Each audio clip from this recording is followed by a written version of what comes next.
Welcome to Salacious TV, where we share some of the most salacious stories on the internet. Before we get into today's story, we humbly ask that you would like this video and subscribe to our channel. It doesn't cost you anything, but it really helps us out. Pam and Terry lived down the block from each other and, as far as anyone could tell, had been friends forever. She had long blonde hair and blue eyes. Pam was kind of skinny. That didn't matter to Terry. Pam was his first crush. As far as Terry was concerned, Pam was perfect. Pam was definitely a tomboy.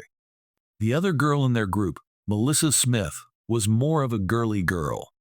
Although she played kickball and dodgeball with the group, she preferred playing dolls with other girls. Sometimes she even bullied Pam into playing with her dolls. As it always does for all kids, puberty changed things for the group as the kids got into middle school. Only it took about a year longer for Pam to hit puberty, which may be explained a lot later.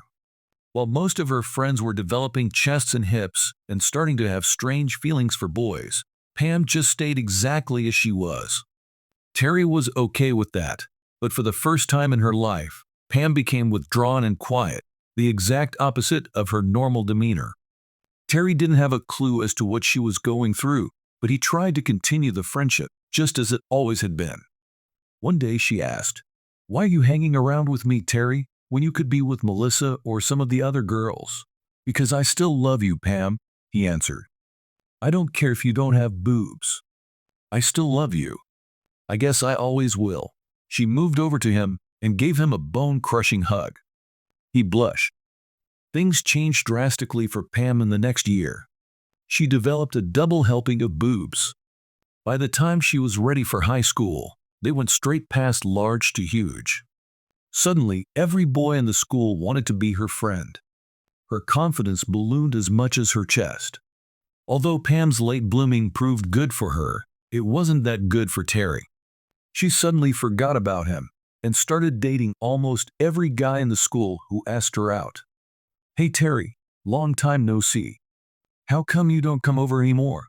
Mrs. Dennison asked one day when he was walking past her house. "Pam doesn't have time for me anymore, Mrs. D. Every boy in the school is chasing her. Teenage girls are the worst, Terry. She'll come back around. I promise," she said. It took about a year before Mrs. Dennison was proven right. Terry was mowing the front yard at his parents' house when Pam surprised him by coming up behind him and tapping him on the shoulder. Terry was startled, but when he saw who it was, he stopped mowing and turned the machine off. "Hey Pam, what's up?" Terry asked. "How come you don't come around anymore?" Pam said, looking directly into his eyes. Terry looked at the girl as if she was stupid. He gave an exaggerated shrug. She blinked her eyes and shuffled her feet. "Okay, Terry, I get it. I've been a self-centered butthole," she said quietly. "But I miss my best friend. I thought you loved me. I did. Until you stopped loving me. I get it that I'm not one of the popular guys.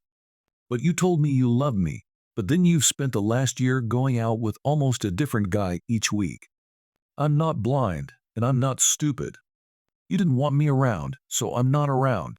That's not true. I want you around. All the time. I still love you. How about you take me out this weekend, and I can show you." Terry and Pam became an exclusive couple that day and remained that way throughout the rest of their high school years. There were many times, though, that Terry felt like he was just an afterthought for his girlfriend, especially when she made the cheerleading squad in her junior year. Terry showed up at every football and basketball game for the next 2 years to support Pam and also to keep the Wolves at bay. He was particularly watchful of one James Gaines, the football team's star running back. Gaines was a 6'2", 215-pound beast with dark hair and blue eyes and was the fantasy of most of the girls in the school. Gaines had eyes for Pam and wasn't shy about letting everyone know it, even Terry. He would occasionally place an arm around the girl and give her a peck on the cheek, repeatedly ignoring Terry's warnings. "What are you going to do about it, punk boy? Anytime you want to fight, I'm ready," he'd say. Far from a stick boy at 6'1", 175 pounds, Terry knew he was no match physically for Gaines. But there comes a point when someone has to stand up for themselves. The third time Gaines put his hands on Pam, Terry did just that, punching the larger boy in the throat and then the face before Gaines proceeded to beat Terry's ass before school officials separated the pair. "You don't have to be a macho butthole for me, Terry," Pam said to him as she escorted him to the school nurse's office. "He can't be touching you. That's all there is to it," Terry said through his rapidly swelling lips. Pam and Terry took each other's virginities on the night of her 18th birthday. Terry's parents had gone to see a movie, and the teens took advantage of the empty house to do it on Terry's bed. As the first time for both, it was clumsy and awkward, and sweet, and amazing, both thought. Terry had set an alarm on his phone for 2 hours, so the pair was redressed and watching TV in the family room when Terry's parents returned. The Mackeys gave each other knowing smirks. "Yeah, right," Dave Mackey whispered to his wife. Terry and Pam figured out a way to sleep together once or twice each week for the rest of the school year and throughout the summer. With summer winding down, though, they both knew they had to have a hard discussion, as Terry was going to attend Ball State and Pam was going to attend Michigan State. "I love you, Terry, but you know long-distance relationships don't work. How about we agree that we'll be together whenever we're home, but we'll be single and date others when we're at school? Get the most out of our college experiences," Pam said. Terry was realistic enough to know that Pam was being factual, but he still wasn't totally comfortable with that, remembering what she was like for the year they were apart. "Are you going to sleep with other guys?" he asked in little more than a whisper. "Well, some, if I like the guy, but you get to sleep with other girls too," she answered. Terry looked away so Pam wouldn't see the tears build in his eyes. Pam knew he was hurting. "But it will just be physical, not love, baby. I only love you. I mean, I won't be sleeping with just anybody. It will have to be someone special, but not love like you and I have. Okay, baby?" "Yeah," he whispered. Pam was at Michigan State for 2 days when she called James Gaines, who was also going to the school. "What took you so long?" he said to her. "You can't open your mouth to anyone about this," she said. "Terry's my boyfriend when we're together. Different story when we're here." The two were in James' bed the next night. Pam had butterflies in anticipation of sleeping with only her second partner. The pair had relations in 4 different positions. She was enjoying a new man and the sense that this wouldn't be approved of by Terry if he knew.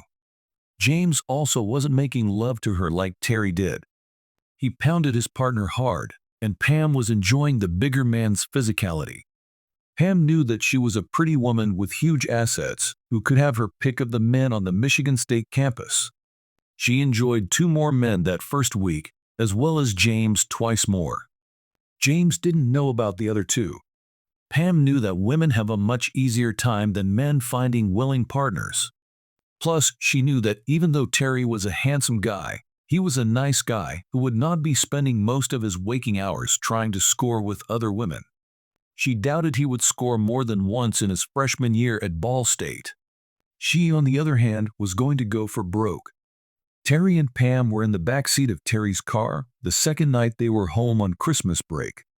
"Oh God, I missed you so much, Pam," he said as he took her for the first time since the summer. Terry didn't last long despite the cramped, unromantic setting of the car. Pam smiled to herself, guessing that this was the first Terry had gotten since the last time the two were together.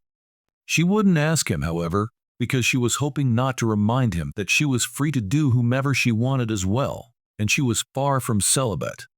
She was doing James every week and finding others along the way. Terry didn't need to know that her body count had grown to 11 in just 1 semester of college. Terry wasn't naive, but he was smart enough to know not to ask a question that he didn't really want answered. He still loved Pam and knew that he could and would tolerate her having occasional romps with other guys while she was away at college. The night before the two went back to college after Christmas break, they had an emotional discussion. Terry didn't want to leave Pam. He didn't know the details about how many partners she had, but he knew she had been out there. The next 3.5 years were going to be very difficult. For her part, Pam knew that she went a little crazy the first semester. She promised herself to be a little more selective for the rest of her first year. Technically, she was limiting herself to just 5 different partners, along with James, through the end of the school year. Terry decided he wasn't going to lose any sleep over what or how many Pam was doing at Michigan State. They had both agreed to play while they were away, and he intended to get his as well. Cindy Belch was a fellow business major that was in several of Terry's accounting classes. She had short, dirty blonde hair and a nice figure. She seemed receptive to Terry's advances. The pair started dating and wound up in bed on their 4th date. Cindy liked the handsome, quiet young man. She learned about Terry's life at home. It didn't bother her that he had a hometown honey. Like his hometown girlfriend, she was just looking out for herself when she was with Terry. What he did when he was away from school was his choice. Terry and Pam went back to being a couple during the summer, and everything went back to the way it used to be, until James Gaines showed up at a party that Terry and Pam were at. Pam made sure Terry stayed well away from James. A couple of hours later, though, the alcohol got to James, and he came up behind Pam and wrapped his arms around her. "What's up, Pam? It's been a minute. Why don't you leave here with me, and we can find some place to get busy like we do at school?" Terry was just coming back with a couple of beers and came up behind the two. "You trifling tramp," Terry mumbled, dropping the beers where he stood and turning to leave. "No, Terry, wait," Pam yelled as she shoved James to the side. Pam grabbed at Terry's arm as he tried to stalk off. "So that's what the whole dating others speech was about, so you could be with that piece of crap?" Terry yelled. "You've been bonking him the whole year." Pam couldn't look Terry in the eyes and didn't answer, giving him all the answer he needed. He ripped his arm from her grasp and walked alone to his car, mumbling under his breath. Pam showed up at Terry's home at 9 a.m. the next day, which was a Saturday. Not being apprised of the situation by her son, Terry's mother let Pam in and told her to wake up Terry. As she had been doing since she was a little girl, Pam walked into Terry's bedroom.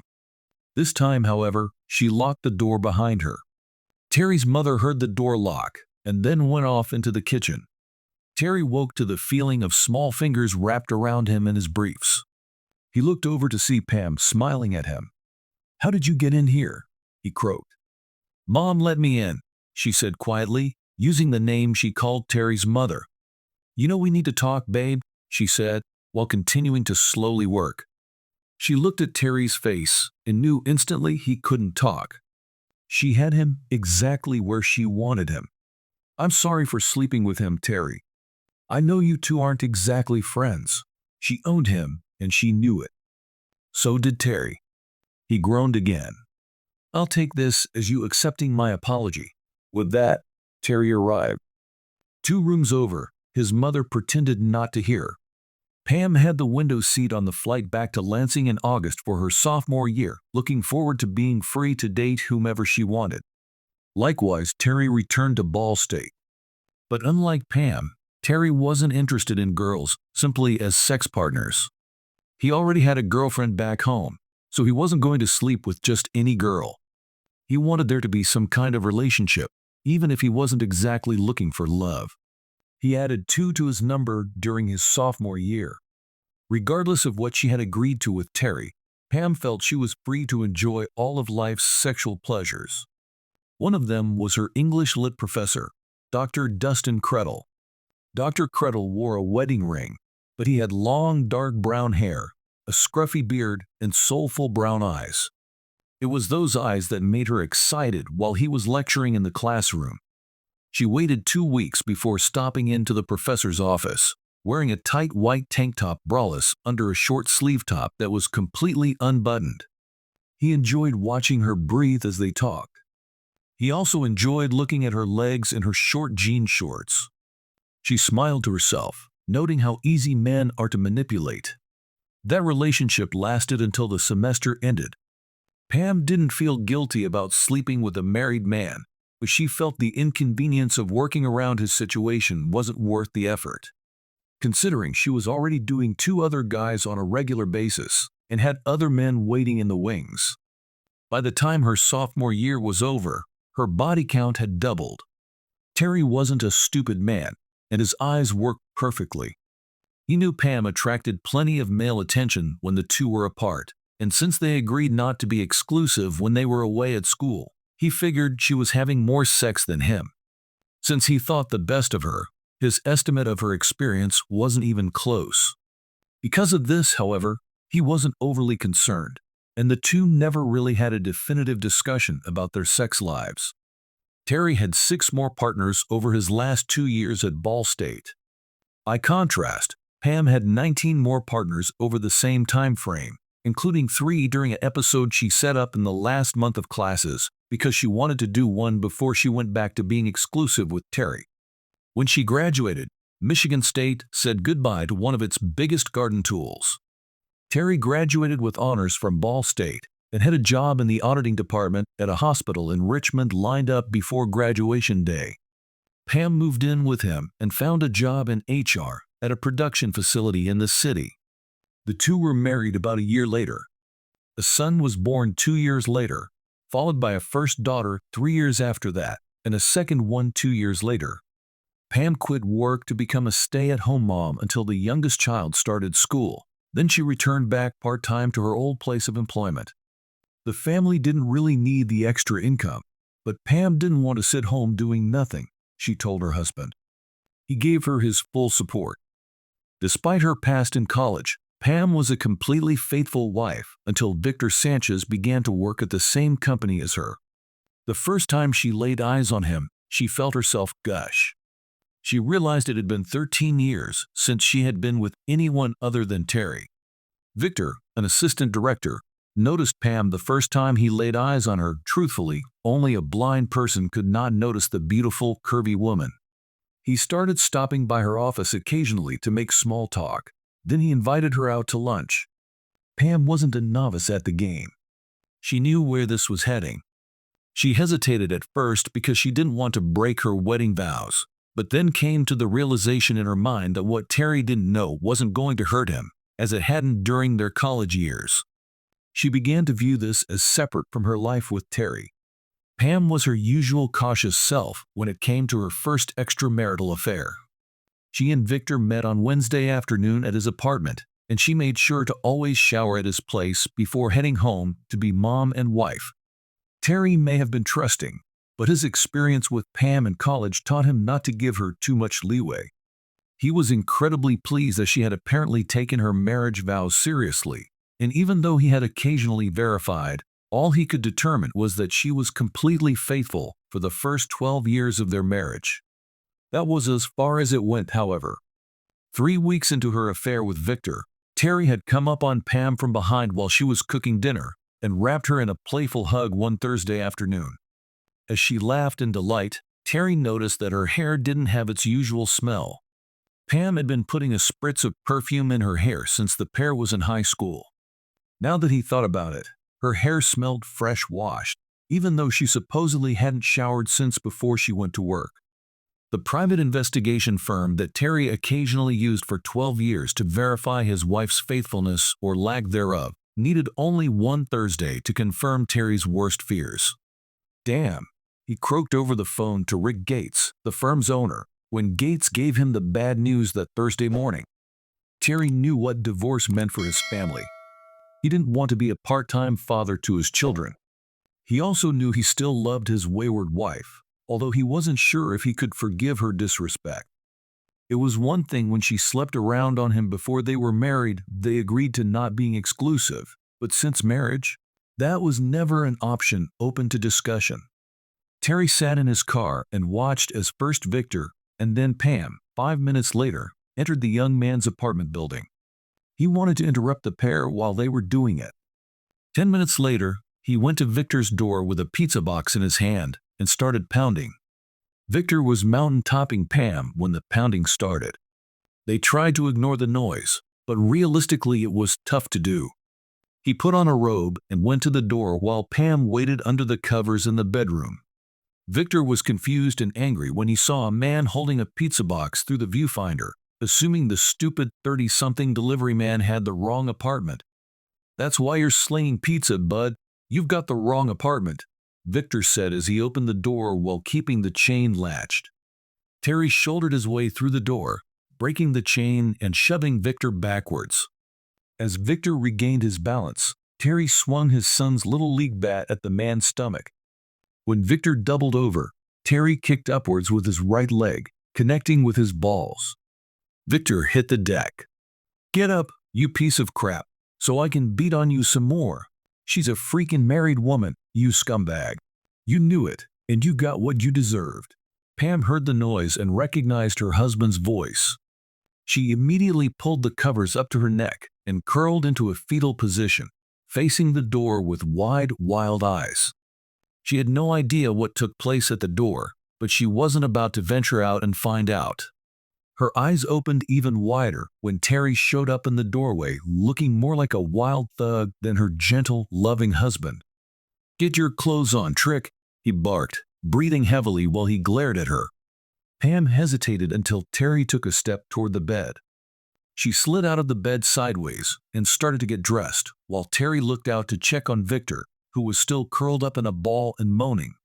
Terry stepped out of the doorway and let his wife pass.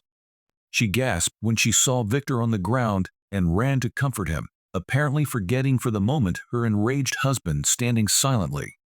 "Oh, Terry, what have you done?" she rasped. "What have I done? Oh, Pam, what have you done?" he mocked. Her eyes got big again. She hadn't thought about Victor's beatdown being her problem. "Yeah, you're worried about him," Terry sneered. "How about worrying about me? How about worrying about your family? Get up. Take your trifling ass home." Now, she did as ordered. "You can call the cops on me if you want, but I will get out on bail and beat your ass again. Maybe you want to think twice before you go after another man's wife again, prickhead." Terry didn't bother to close the apartment door when he left. He went over to the young man's Audi in the parking lot, pulled out his knife, and drove it into the sidewall of all four tires. "Not patching these, you prick," he shouted. Pam was seated at the kitchen table when Terry walked in, still carrying the bat. He didn't wait for his wife to speak. "You cheating tramp," he shouted. "Tell me why I shouldn't give you what I gave your boyfriend." Any other time, Pam would have been assured that Terry wouldn't hit her, but after what she witnessed a few minutes earlier in Victor's apartment, she wouldn't have put money on him not belting her, too. She hadn't seen her husband get violent for a long time. Pam stared at him open-mouthed. "You could go to jail for attacking Vic." "You know that?" she said. "Well, I guess then you wouldn't have to worry about me getting in the way with you and Vic," he said, using air quotes when he called him by the nickname Pam just used. She grimaced and dropped her head. "How long has this been going on, Pam? Why? Am I not enough for you?" "About 3 months," she whispered. "It's not you, Terry. It just happened. It was just physical. Nothing for you to worry about. I love you. This meant nothing to me. Yeah, but it meant everything to me. We don't have to get a divorce, do we, Terry?" she whispered again. "That's up to you more than me. First off, you know this can't happen again, right?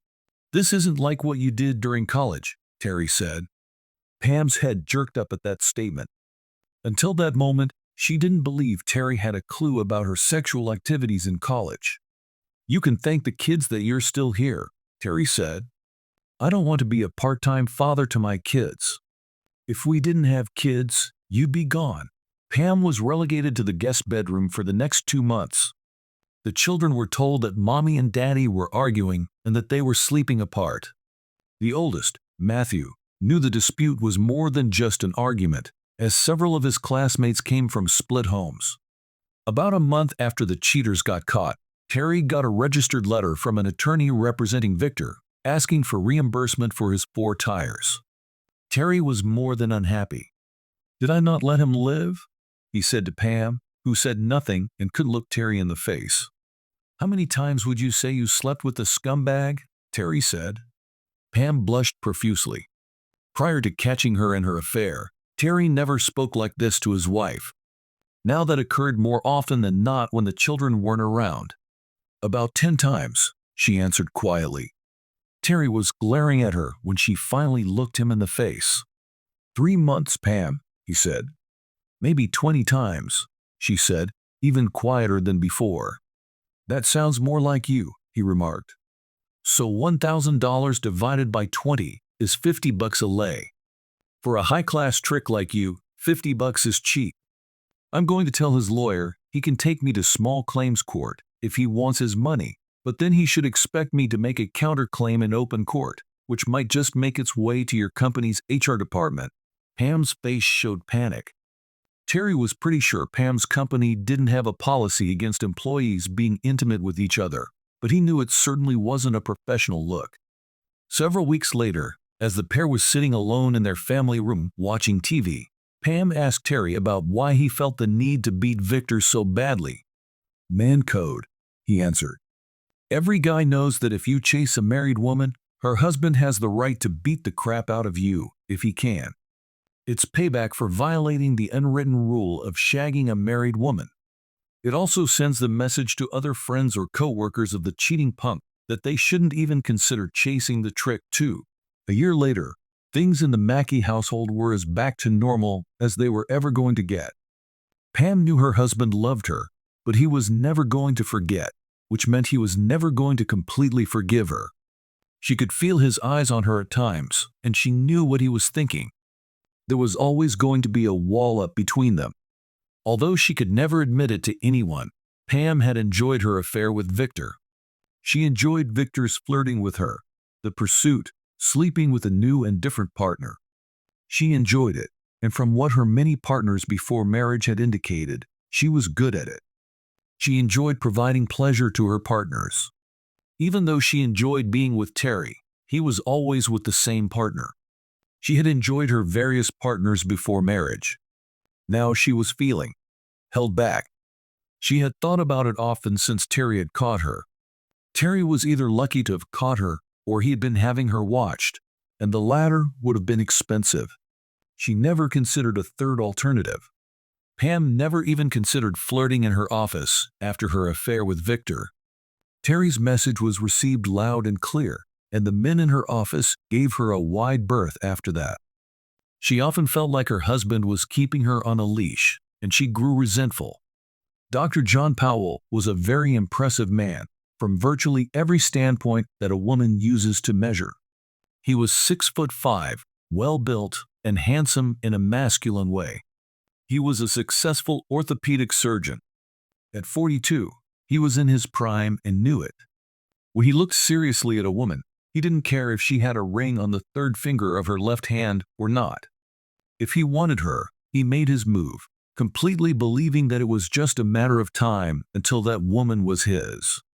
His personal history showed his thought processes to be correct. The expensive dark blue suit impressed Pam when the doctor and a colleague swept past her table while she and her best friend from the office were eating lunch downtown one early afternoon. When the two men got to their table just a few feet away, Pam wasn't exactly tactful as she looked him over. His well-coiffed dark brown hair was sprinkled with gray, and his blue eyes shone brightly as he talked to his lunch partner. "Ooh, I'll take one of those," Pam commented to her friend. Linda Wilson looked in the direction where Pam's eyes were headed. She had to admit her friend had good taste. Dr. Powell was a player. He noticed Pam watching him. He also noticed the ring on her finger, not that it mattered. He left his table and walked over to the table at which Pam and Linda sat. When the women got up to leave after finishing their meals, Powell had Pam's number in his phone. "You do remember that you're married, right?" Linda asked. "Yeah, but I'm not orthodox, you know," Pam said. "Ah, girl, do you really want to play with fire?" Linda continued. "That kind of heat may be worth a little singe," Pam said. A month later, Dr. Powell was pounding Pam in a hotel a block from Mercy Hospital over their lunch hour. This was the second time the two had hooked up, and both were enjoying the hell out of each other. Pam shrieked in a noisy, wet way, which took Powell over the top as well. Pam never had the guts to ask Terry how he found out about her affair with Victor, being smart enough not to be that obvious. She knew she had to be very careful this time around. Because Terry only had investigators following Pam occasionally, it took a month before they picked up on her hookubus with Powell.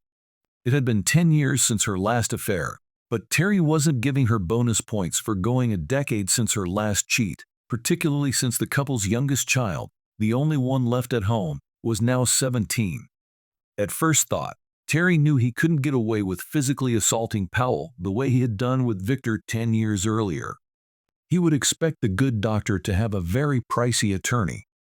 On second thought, however, Terry knew that a nice payout to the doctor would just reduce the amount he would have to pay his cheating trick of a wife in a no-fault settlement. Terry was standing off to the side of the lobby in the hotel when his wife and Dr. Powell arrived at the desk to check into their room. Neither saw Terry coming up from behind. He took the same little league bat he used on Victor, placed it between the doctor's legs, and brought it up hard. The doctor gave a pained squeal and collapsed as Pam turned to see Terry standing there smiling. "Oh my God, Terry," Pam shouted. "Shut up, you stupid trick, unless you want me to take another shot," Terry yelled. "Hi, Doc. I'm this stupid trick's husband, at least for a while longer." "I think you owe me an apology," Terry said without a trace of emotion in his voice. The doctor laid on the floor moaning. "Oh, damn," whispered the shocked desk clerk. "You're her husband." I didn't know. Not your problem." "My problem, at least for a while longer," Terry said. "If that prickhead wants to press charges, she'll be able to give the police my location." Pam showed up at the Mackey home about 2 hours after Terry got there. If he expected her to be contrite, he was wrong. "You really are a piece of work. You know that?" she yelled at him when she walked in the door. "That little stunt tore both of his testicles. They were still operating on him when I left. I'm sorry for ruining your afternoon," he said while he carried a couple of suitcases out to his car. "He's probably going to sue you for damages and maybe even have you charged with assault," she said smugly. "I thought about that, but then I realized that half of that money is yours. I'm good with that. And if I get charged with assault, he can expect the hospital's board of directors to receive a very unflattering video file," Terry said. "You would do that to me?" she asked. "After what you did to me?" "Absolutely," he said. "You got your free pass 10 years ago. 2 of the kids are out of the house now, and Beth has only a year left at home. I warned you 10 years ago, but you just couldn't keep your legs closed." Terry moving out was the worst thing that could have happened to Pam. While she was smart enough to know she would never get full forgiveness from her husband, her chances of getting a sniff at any level of absolution went down badly if she couldn't be in the same house, not to mention the same bed. Having a lush body was no advantage if she couldn't flaunt it in front of her husband, rub up against him, touch him. The Mackey children were shocked when Terry told them he was divorcing their mother. They went from shocked to appalled when he told them the reason. "You just had to, didn't you?" Pam yelled when he answered his phone 3 days later. "This is your way of getting revenge on me, telling the kids I'm a garden tool. No revenge, just stating the truth so they know this isn't on me. And, for the record, I used the term cheating tramp. At least one of the kids tried to soften it up for you," Terry said. "Terry, you know I still love you. Always have. Always will. This was just a little bump in the road. It was just sex. You know I like sex. This was just some strange," Pam said. "We've had this discussion before, Pam. You got plenty of strange before we married. There should be no strange after we married, and yet somehow you seem to think you can when you want," Terry said. "I warned you the last time. Now that the kids are out of the house, you are history. You keep telling me you love me. Then you keep showing me you don't love me enough to keep your vows. I won't live like this." Pam was served 2 weeks later. Although Terry knew Pam was going to fight the divorce, he didn't expect what came next. 2 weeks later, Pam called to tell Terry she was pregnant. He could tell by the tone in her voice that she wasn't trying to slow the divorce. "How the hell could you let this happen, Pam? You didn't go off birth control for this prick, did you?" Terry asked. "Even you can't think I'd be that stupid. According to my doctor, the antibiotic I was taking a few weeks ago for that sinus infection canceled out my birth control. So now you need to drop this divorce, she remarked. Good one, Pam. But if I'm a betting man, a DNA test is going to reveal that the baby belongs to your now nutless surgeon. We should be able to test within a few weeks, Terry said. That won't be happening as long as this baby is inside me, Pam said. You want DNA?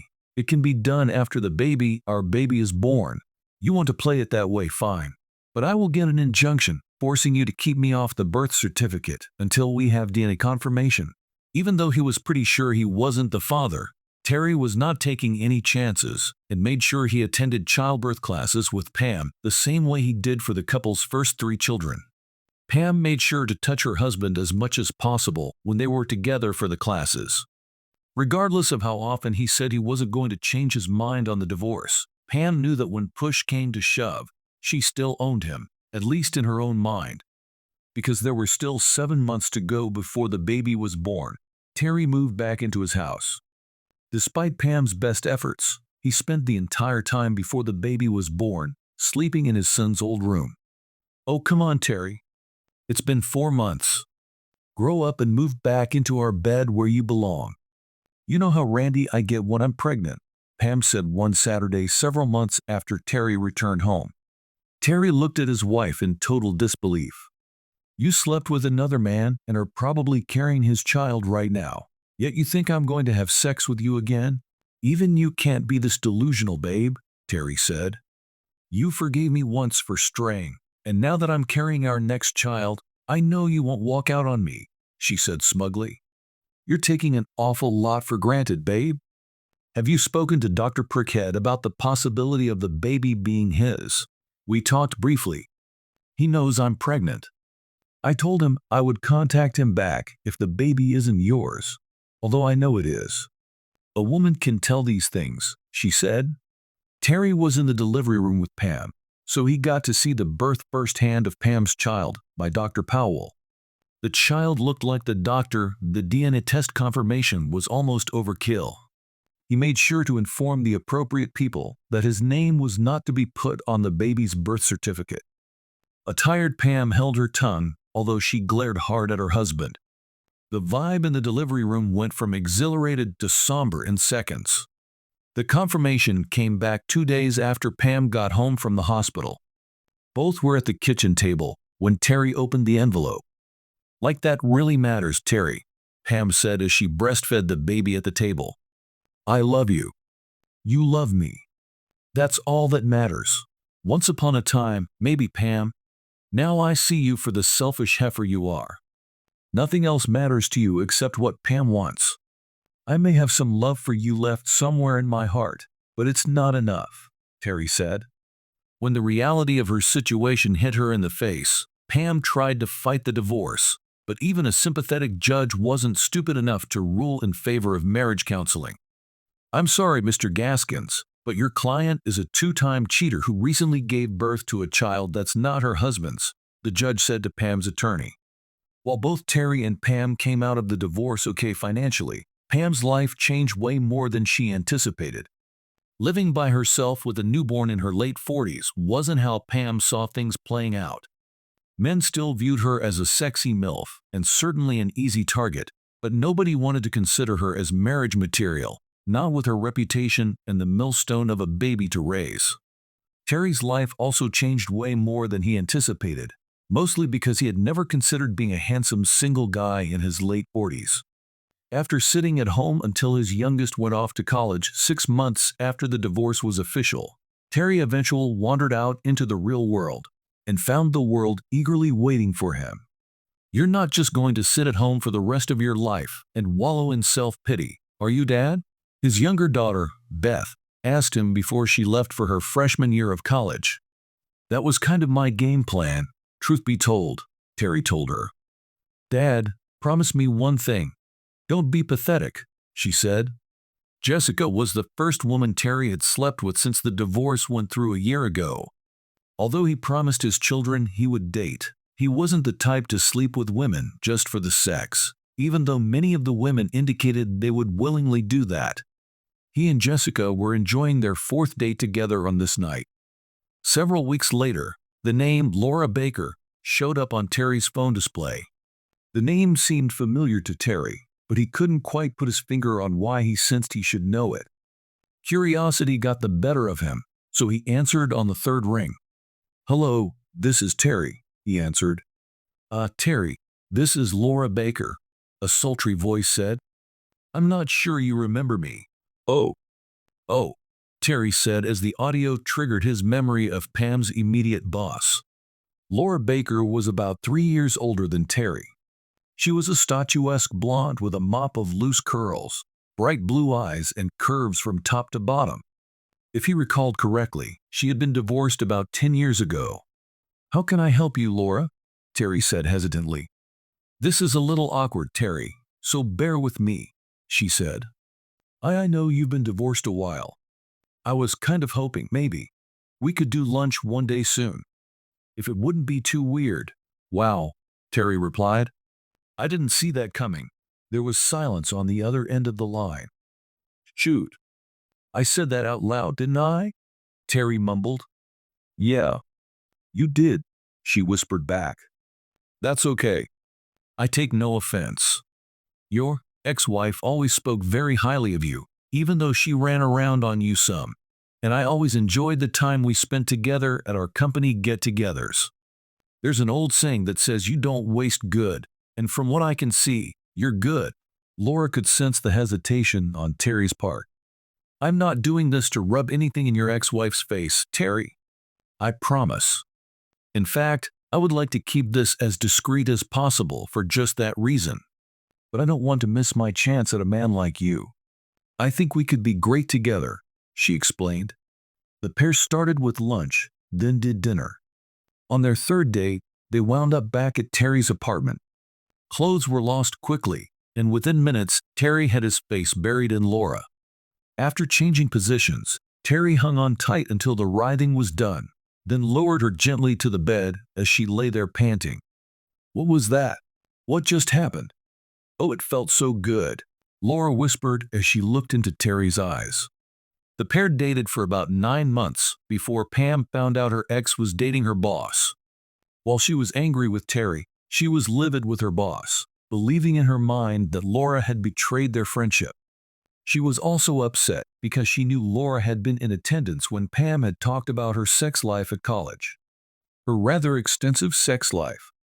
Pam knew Terry had figured out some of her past, but Laura could put numbers to her history. Something she wasn't comfortable with Terry finding out. What Pam didn't know was that Laura and Terry didn't waste any of their time discussing his tramp of an ex-wife. They had each discussed their past as far as they felt comfortable, and one of the things they had talked about briefly was that they agreed to not talk about his ex. "Let's move forward, never back. She was part of my past. I hope you will be part of my future," Terry had said when they had their first serious discussion. "How could you, Laura? He's my ex-husband," Pam said as she walked into Laura's office the morning after she found out about the pair. "And good morning to you too, Pam," Laura said calmly. "You just said it yourself. He's your ex-husband, has been for almost 2 years now. You always said he was a great guy, so I asked him out almost a year ago. He's handsome, fit, a gentleman and really great in, sexy. Yeah, sexy. You." A very red-faced Pam stammered before turning around and walking out of Laura's office. The latter smiled as the former left. 5, 4, 3, 2, 1, Laura counted down in her head. Terry grimaced when his ex-wife's name showed up on his phone, almost about the same time Laura had finished counting down. Terry and his ex hadn't spoken more than a handful of times since the divorce became official. "What?" he said with an annoyed tone. "I'm trying to work here. This is how you get revenge? Dating my boss. Are you going to date all of my coworkers?" she asked in rapid fire without even a hint of pleasantries. "Wait a minute," he responded harshly. "You screw around on me while we're married and get knocked up like a cheap tramp, but then get pissy because I've been dating your boss for close to a year. I got pregnant by accident." "That wasn't planned." "Accident? Really? You're going with that these days," he interrupted with a chuckle. "How is the little accident doing, by the way? Hopefully for her, your daughter looks more like you than Dr. Perked." Terry heard Pam growl in anger through the phone. He knew from his children that Dr. Prickhead dropped Pam as soon as he found out the child was his, and he'd have to provide child support for the next 18 years, along with college expenses. "So you've been dating Laura for a while then?" she said timidly. "Yes, exclusively," he answered. Someone gets the concept of exclusive, by the way. It has nothing to do with revenge. Now, unless you have any other questions that you really don't deserve answers to, I have to go back to work. Terry and Laura were married a year later in a small ceremony. His children adored the woman, and she was grandma to Terry's grandpa for all the grandchildren. Pam's life came full circle. No man in any age range was willing to consider her serious marriage material, since she was a 50-something with a small child in the mix, but men of all ages certainly had no problem using her for one-night stands. Her number continued to grow, much to the consternation of her embarrassed grown children. "Can't you speak to her, Dad? Every time we see her, it's obvious she's sleeping with another of these losers." "Nobody is going to want to visit the garden tool of the rest home in a few years," his older daughter, Kate, said. "She didn't listen to me when we were married." "What makes you think she'll listen to me now?" Terry asked.